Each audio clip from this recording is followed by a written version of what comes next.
ദൗമത്തുൽ ജന്ദലിൽ നിന്നൊരു പെണ്ണ് വരുന്നു. അവൾ സിഹ്ർ ചെയ്യുന്ന പെണ്ണായിരുന്നു.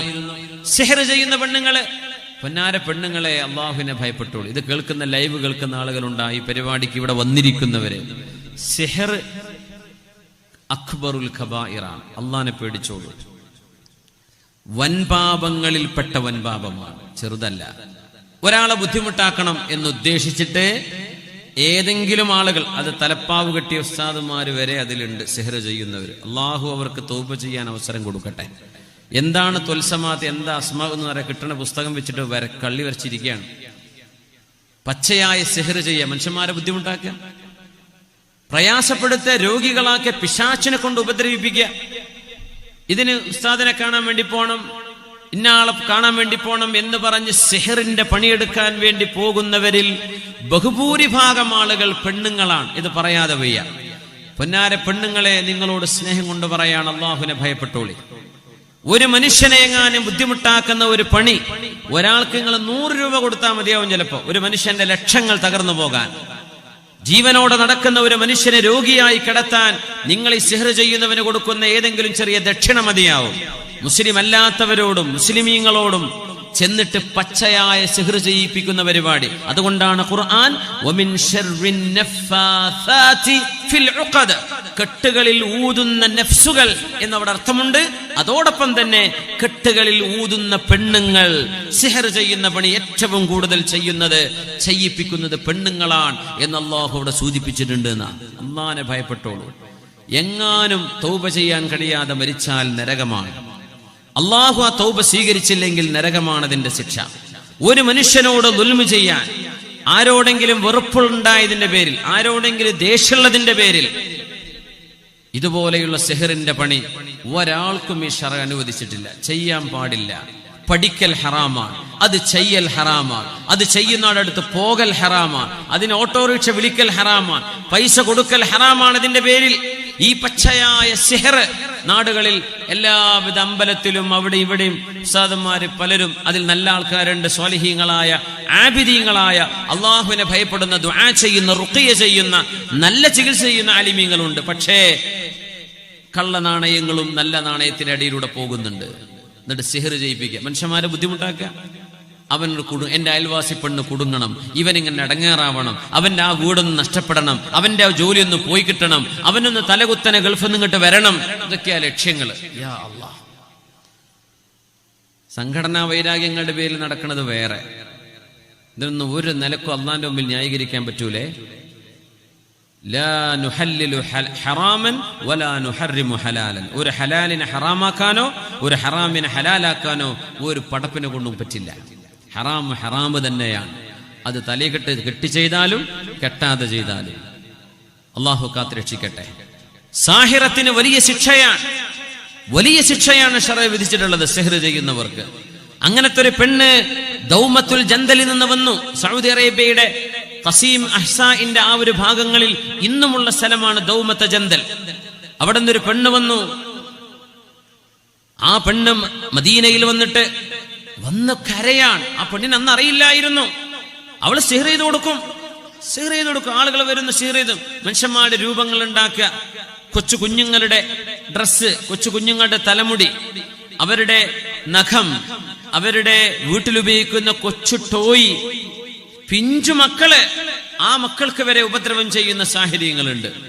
എന്തായിരിക്കും അള്ളാഹു അവർക്ക് കൊടുക്കാൻ പോകുന്ന ശിക്ഷ എന്ന് അല്ലാഹു അഅലം. യാ അല്ലാഹ്, എത്ര വലിയ ദുൽമാണ്. വലിയ ദുൽമാൻ ചെയ്യല്ലേ, ആരും അതിന് കൂട്ടുനിൽക്കല്ലേ, ആരും അത് ചെയ്തു പോവല്ലേ. ഒരു മനുഷ്യരെ ഉപദ്രവിക്കാൻ ആരെന്ത് ചെയ്തു തരുന്നുണ്ടോ അത് സിഹറായിരിക്കും. അതിന് നോക്കേണ്ട ആവശ്യമില്ല. ഒരു മനുഷ്യനെ ബുദ്ധിമുട്ടാക്കാൻ വേണ്ടി നിങ്ങൾ ആരോട് എന്ത് സഹായം ചോദിക്കുന്നുണ്ടോ ആ മനുഷ്യൻ ചെയ്തു തരുന്നത് സിഹറാണ്. യാതൊരു സംശയവുമില്ല.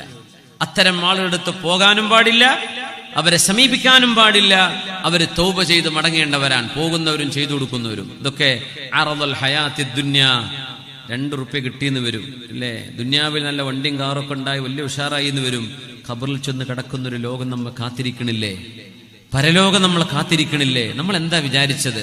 ഇവിടുന്ന് സിന്ദാബാദം വിളിച്ച് നീങ്ങിപ്പോകുന്ന ജീവിതമാണോ ഇത്? അള്ളാഹിന്റെ മുമ്പിലേക്ക് ചെല്ലണ്ടേ, അള്ളാഹുവിനോട് ഹിസാബിനെ പറയണ്ടേ.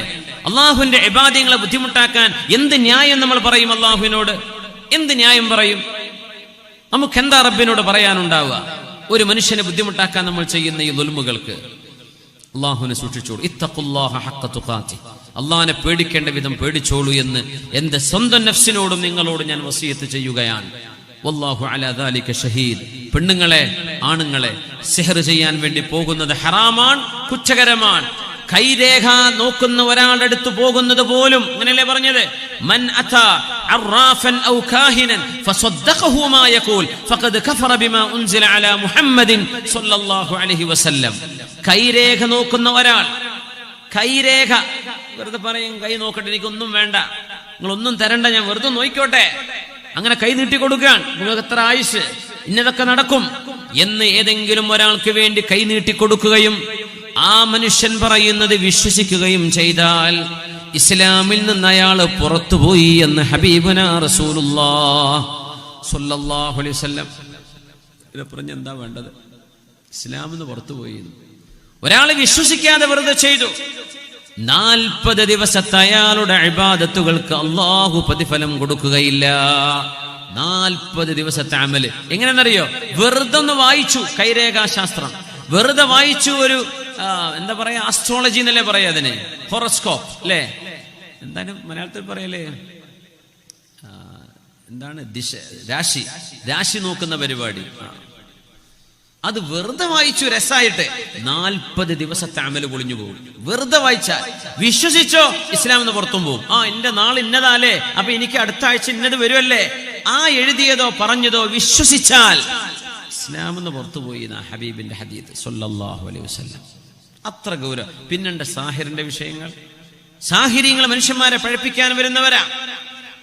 ദൗമത്തുൽ ജന്ദലിൽ നിന്ന് ഒരു പെണ്ണ് വന്നു.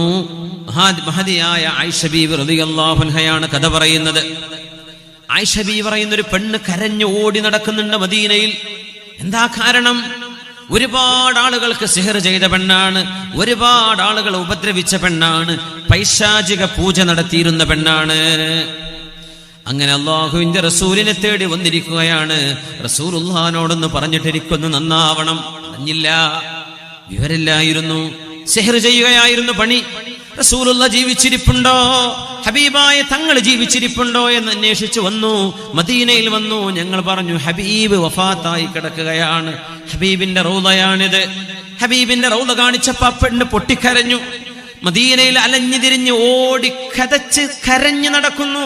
ആയിഷ ബീവി പറയുന്നു, ആ പെണ്ണിനെ കണ്ടപ്പോ എനിക്ക് പോലും ആ പെണ്ണിനോട് എന്തോ ദയാവായ്പ തോന്നിപ്പോയി. അത്രക്കും കരഞ്ഞു നടക്കുന്നു. എന്റെ റസൂല് മരിച്ചു പോയല്ലോ, എന്റെ ഹബീബ് വഫാത്തായി പോയല്ലോ. ആരോടാ റബ്ബേ ഞാൻ എന്റെ പരാതി പറയാ? വമാ ലനാ ഇല്ലാ ഇലൈക ഫിറാറുനാ അലൈസ ഫിറാറുൽ ഖൽഖി ഇല്ലാ ഇലർ റുസുലി. മുഅ്മിനീങ്ങൾക്ക് അമ്പിയാക്കന്മാർക്കല്ലേ ഓടിച്ചെല്ലാനുള്ളത്, മുഅ്മിനീങ്ങൾക്ക് നബിന്റെ അടുത്തേക്കല്ലേ ഓടിച്ചെല്ലാനുള്ളത്. ഹബീബായി നബി മരിച്ചുപോയി എന്ന് പറഞ്ഞപ്പോ സിഹർ ചെയ്ത് നടന്നിരുന്ന ഈ പെണ്ണ് കരഞ്ഞ് മദീനയിലൂടെ കരഞ്ഞ് നടക്കുന്നത് കണ്ടപ്പോ എനിക്ക് പോലും ആ പെണ്ണിനോട് സഹതാപം തോന്നി എന്ന് ആയിഷ ബീവി റളിയല്ലാഹു അൻഹ അവര് നബിയെ ചോദിച്ചു വന്നതാണ്. ഹബീബായ നബിയില്ല. അപ്പൊ അവര് പറഞ്ഞു, ഏതെങ്കിലും സ്വഹാബിമാരുണ്ടോ, ആരെങ്കിലും ഒന്ന് എനിക്ക് ഫത്വ നൽകുമോ? സിഹർ ചെയ്ത് നടന്ന എനിക്ക് ഇനി തൗബയുണ്ടോ? ഞാൻ എന്താണ് ചെയ്യേണ്ടത് എന്ന് തൗബ ചെയ്ത് നടക്കാൻ വന്നതാണവര്. കൈഫ അതൂബ്. സ്വഹാബിമാര് മുഴുവനും പേടിച്ചുപോയി. എന്താണ് ഈ പെണ്ണിനോട് പറയുക, എന്താണ് ഈ പെണ്ണിന് മറുപടി കൊടുക്കേണ്ടത്? അവർക്കറിഞ്ഞില്ല എന്താ മറുപടി കൊടുക്കുക എന്നത്. അവസാനം സ്വഹാബിമാരിൽ ചില ആളുകൾ ഈ പെണ്ണിന്റെ പരിതാപകരമായ കരച്ചിൽ കണ്ടപ്പോ പറഞ്ഞു, ലൗ കാന അബവാകി ഹയ്യൈൻ ഔ അഹദഹുമാ ലകാന യക്ഫിയാനിക്. പെണ്ണേ, നിങ്ങളുടെ ഉമ്മയോ ഉപ്പയോ ജീവിച്ചിരിപ്പുണ്ടെങ്കിൽ, അല്ലെങ്കിൽ വാപ്പ അല്ലെങ്കിൽ ഉമ്മ, രണ്ടിൽ ഒരാൾ ജീവിച്ചിരിപ്പുണ്ടെങ്കിൽ ആ ഉമ്മയോട് ഉപ്പയോട് നിങ്ങൾ ഉപകാരം ചെയ്താൽ നിങ്ങൾക്കത് മതിയാകുമായിരുന്നു. പക്ഷേ ഉമ്മയും വാപ്പയും ജീവിച്ചിരിപ്പില്ലാത്ത നിങ്ങളോട് എങ്ങനെ തൗബ ചെയ്യാനാ ഞങ്ങൾ പറയേണ്ടത്? ഞങ്ങൾക്കറിയില്ല എന്ന് സ്വഹാബിമാർ മറുപടി കൊടുക്കുന്നു. ഇതാണ് സിഹറിന്റെ അപകടം. ആ സിഹർ ചെയ്ത പെണ്ണിനോട് പോലും പാപമോചനത്തിന് മാതൃകയായി പറഞ്ഞത്, പരിഹാരമായി പറഞ്ഞത്, നിന്റെ ഉമ്മയെ ഉപ്പയെ പോയി ഖിദ്മത്ത് ചെയ്യണേ എന്നായിരുന്നു.